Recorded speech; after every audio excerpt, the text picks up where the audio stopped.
तो स्वागत है दोस्तों आप सबका हमारे चैनल इन्वायरमेंटल साइंस वर्ल्ड पर। आज हम बात करने जा रहे हैं वाटर पॉल्यूशन के कुछ इंपॉर्टेंट क्वेश्चंस पर। डिस्क्रिप्शन में आपको टेलीग्राम चैनल मिलेगा, आप उसे ज्वाइन कर सकते हैं। तो चलते हैं क्वेश्चंस पर। तो पहला क्वेश्चन है, एसिड रेन का पीएच है 3.6 and has 100 times the acidity of a normal rain. Acid rain जो कि बहुत ज़्यादा खतरनाक होती है, अगर आप उसके बारे में जानेंगे तो वो इवन मॉन्यूमेंट्स को डिस्ट्रक्ट कर सकती है, एनिमल्स पर, एक्वेटिक लाइफ पर, सब पर वो बहुत ही नेगेटिव इम्पैक्ट रखती है। तो अगर आप पढ़ेंगे तो आप जानेंगे कि ब्रिटेन की पार्लियामेंट को भी एक बार इसने बर्बाद कर दिया था। तो ये जो एसिड रेन है ये बहुत ही घातक होती है नॉर्मल रेन के बजाय। तो ये पूछ रहे हैं कि एसिड रेन का पीएच है 3.6, नॉर्मल रेन का क्या होता है। बहुत ही सिंपल क्वेश्चन है, पॉज करके आप इसे ज़रूर देखें। So the right answer is 5.6। चलिए एक्सप्लेनेशन में देखते हैं कि क्या है और कुछ। तो पीएच आपने शायद सुना हो, इसे कहते हैं पावर ऑफ हाइड्रोजन। तो एसिड की शक्ति को बताने का एक पैरामीटर है पीएच, और पीएच की वैल्यू जितनी कम होगी उतना ज़्यादा एसिड स्ट्रॉन्ग होगा। 7 न्यूट्रल होता है और 7 से 14 वैल्यू बेसिक होती है। ये सब शायद आपको बेसिक्स पता हो। तो अब चलते हैं अपने काम की बात पर, और वो ये है कि ज़्यादातर रेन वाटर का पीएच 5.6 से 5.8 होता है। इसलिए क्योंकि इसे और एसिडिक होना चाहिए था और कम होना चाहिए था, लेकिन क्योंकि इसमें क्या होता है, ध्यान रखिए, कार्बोनिक एसिड होता है। तो कार्बोनिक एसिड की वजह से ही ये एसिडिक है। क्यों?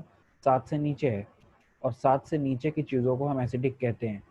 अगर ये कार्बोनिक एसिड ना होता तो शायद रेन वाटर थोड़ा सा न्यूट्रल या आप कह सकते हैं बेसिक भी हो सकता था। अगली बात है, वो बात ये है कि 5.6 पीएच के नीचे की बारिश को या पानी को हम एसिड रेन कहते हैं। ये भी बहुत इंपॉर्टेंट है, इसको ध्यान रखिएगा।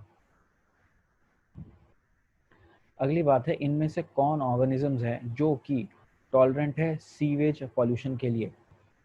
तो इसका जो करेक्ट आंसर है वो है क्लोरेला। तो देखेंगे कि क्लोरेला क्यों है और बाकी ऑप्शंस क्यों नहीं है। सबसे पहले, chlorella is a single celled green fresh water algae. तो ये एक एल्गी है, और देखिए वैसे तो इसके स्पीशीज़ हैं लगभग 30, लेकिन हमें सिर्फ 2 स्पीशीज़ का नाम याद रखना है और जो काम के हैं। एक है क्लोरेला वल्गैरिस और एक है क्लोरेला प्राइनोडोसा। तो ये 2 नाम ही याद रखने हैं, यही रिसर्च में है और यही हमारे ट्रीटमेंट में वाटर में भी आते हैं। तो वैसे तो देखें तो क्लोरेला जो है वो सुपर फूड कहलाता है, क्योंकि न्यूट्रिशनल वैल्यू बहुत ज़्यादा हाई है। इसमें एंटीऑक्सीडेंट्स, विटामिन डी, सी, ए और बहुत ही ज़्यादा अच्छे मात्रा में प्रोटीन भी मिलता है, लगभग 60% प्रोटीन होता है। लेकिन यहाँ पे हम बात करेंगे कि देखिए माइक्रो एल्गी, एल्गी और बैक्टीरिया का एक कंसोर्टियम, एक मिक्सचर बनाया जा रहा है इस समय, और उस कंसोर्टियम का इस्तेमाल इस समय किस में हो रहा है, for the treatment of sewage. तो ये आपको ध्यान में रखना है। तो ये 2 स्पीशीज़ आपको कहीं भी दिखेंगी तो ध्यान रखिएगा, क्लोरेला जीनस की जो स्पीशीज़ हैं ये सीवेज ट्रीटमेंट में इस्तेमाल हो रही हैं। प्रूफ के लिए मैं आपको वही दिखाऊंगा जो एक रिसर्चर को देखना चाहिए, and these are the research papers. So this is from Elsevier, waste water nutrition removal by Chlorella species. तो देखिए ये बता रहे हैं कि कैसे ये हैवी मेटल्स को भी एक्सट्रैक्ट करता है और ये वहाँ पर मेटल्स का रिमूवल करता है सीवेज ट्रीटमेंट पे। Moving on to the next question, low level of dissolved oxygen in water bodies lead to death of fish and other oxygen dependent organisms. क्यों होता है ऐसा? तो ये सवाल पूछ रहे हैं ऐसा। इसका करेक्ट आंसर है ऑल ऑफ द अबव। तो ये ऑल ऑफ द अबव क्यों है? देखिए मीथेन, वैसे भी अगर आपने सुना होगा तो मीथेन की वजह से भी आपने कई बार सुना होगा कि जब नाले साफ किए जाते हैं तो वहाँ पर मीथेन का रिसाव होता है और डेथ हो जाती है। अगर आपने ये बात सुनी है तो आप समझ पाएंगे कि जहाँ कहीं भी डिजॉल्व्ड ऑक्सीजन कम होगा तो जाहिर सी बात है ऑर्गेनिक मैटर ज़्यादा होगा, मीथेन ज़्यादा होना बनता है, और ऑर्गेनिक मैटर में हाइड्रोजन सल्फाइड भी ज़रूर से ज़रूर ज़्यादा ही प्रोड्यूस होगा। तो ये सब मैटर बताते हैं कि इसका ऑप्शन होगा ऑल ऑफ द अबव। लेकिन इसे समझ लेते हैं, कुछ बेसिक समझिए। देखिए जितना ठंडा पानी होगा, कोल्डर वाटर, उतना ज़्यादा ऑक्सीजन या डिजॉल्व्ड ऑक्सीजन पानी में होगा। इसीलिए क्लाइमेट चेंज एक खतरा है, क्योंकि पानी अगर गर्म हो जाएगा तो डिजॉल्व्ड ऑक्सीजन की मात्रा कम होगी और सब कुछ डिवास्टेट हो जाएगा। कितने पर दिक्कत होती है? तो ऑक्सीजन लेवल जब 5 से नीचे जाने लगता है तो वो वहाँ पर एक्वेटिक लाइफ को डिस्टर्ब करने के लिए शुरुआत कर देता है। और primarily result from excessive algal growth. जब एल्गल ग्रोथ ज़्यादा होती है, अगर आप फर्टिलाइजर का यूज़ ज़्यादा करें तो भी डिजॉल्व्ड ऑक्सीजन कम होने लग जाएगा। अगला सवाल है, आपको बताना है कि कौन सा प्रोटोजोआ प्रेजेंट होता है सीवेज में। तो इसका करेक्ट आंसर है D, both A and B. इसको हम देखेंगे कि ऐसा क्यों है, और इसके लिए बेस्ट है कि मैं आपको फिर से एक रिसर्च पेपर ही दिखाऊं। तो ये जो पेपर है ये water treatment plant of Bangladesh का है, राजशाही यूनिवर्सिटी जूलॉजिकल सोसाइटी। आप इसमें यहाँ पर ध्यान से देखिए, सिर्फ ये वाला पैरा देखिए तो आप यहाँ पर देखेंगे water borne pathogens and the names are. आप ये नाम देखेंगे तो आपको यहाँ पर गियार्डिया लैम्बुला मिलेगा और हमारा ये भी मिलेगा। तो आपको ये दोनों मिल रहे हैं। अगर आप पीछे ऑप्शन में अगर वापस जाते हैं तो आपको एक ऑप्शन नहीं मिलेगा और वो ऑप्शन है ये। तो सी वाला ऑप्शन आपको आगे नहीं मिलेगा। दूसरी बात है, बल्किंग ऑफ सीवेज स्लज इनमें से किस चीज को हाई कर देता है? देखिए इसका आंसर है कार्बन फॉस्फोरस रेशियो को। ठीक है, अब ये बल्किंग ऑफ सीवेज क्या है? तो बल्किंग ऑफ सीवेज तब होता है जब स्लज वॉल्यूम इंडेक्स जो होता है वो 150 से ज़्यादा हो जाता है। देखिए ये एक प्रोसेस है जिसमें जो हमारा स्लज होता है उसे और कंक्रीट किया जाता है, उसमें पोरिंग और की जाती है ताकि एयर और अच्छे से पेनिट्रेट कर पाए। तो ये एक बिल्कुल डिफरेंट टॉपिक है।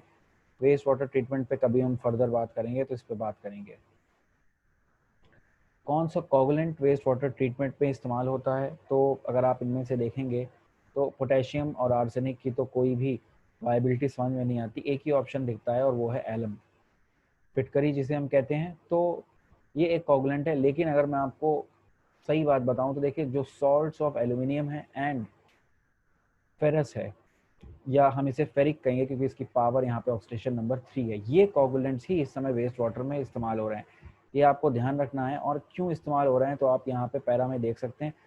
ये क्या करते हैं, ये डिसोसिएट हो जाते हैं ट्राईवेलेंट आयन, यानी 3 पावर वाली आयन बनाने में। और जब ये 3 पावर वाली आयन बनाते हैं तो क्या करते हैं, पानी के साथ कुछ ऐसा मेटल बना देते हैं। ये एक कोऑर्डिनेशन कंपाउंड टाइप का होता है। तो ये इसीलिए यहाँ पर क्या करते हैं, ये फिर यहाँ पर लास्ट में क्या करेंगे, ये फिर यहाँ पर रिप्लेस कर देंगे अपने आप को हाइड्रोक्सिल यानी कि OH आयन से।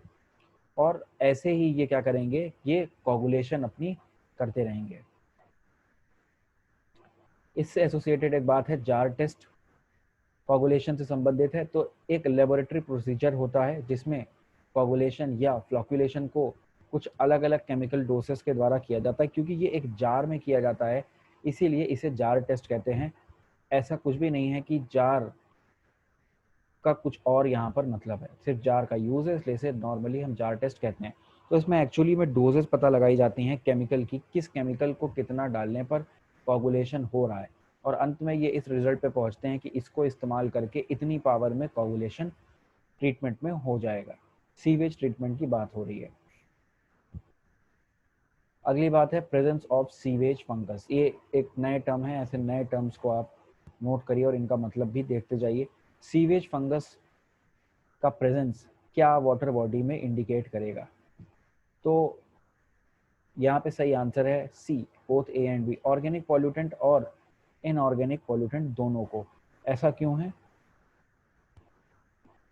पहले तो समझ लेते हैं सीवेज फंगस है क्या। तो देखिए सीवेज फंगस वो होता है जब फिलामेंटस बैक्टीरिया जो इस स्पीशीज के होते हैं, ये वाटर जिसमें कि न्यूट्रिशन बहुत ज़्यादा होता है उसमें अपने आप ग्रो करने लगता है। ये कहीं भी ग्रो कर सकता है, फ्लोइंग वाटर में और एक स्टैग्नेंट वाटर में भी कर सकता है ये। और नीचे वाले पैरा में अगर आप देखेंगे तो आपको दिखेगा कि ये जो है सीवेज फंगस, ये इसे एक चीज़ की रिक्वायरमेंट होती है, वो होता है ऑर्गेनिक मटेरियल। तो ऑर्गेनिक पॉल्यूशन को अगर आपको मॉनिटर करना है, बहुत अच्छा इंडिकेटर है। ज़्यादातर मोस्ट प्रोबेबली ये ऑर्गेनिक मैटर को ही इंडिकेट करता है, लेकिन इनऑर्गेनिक को भी कर लेता है।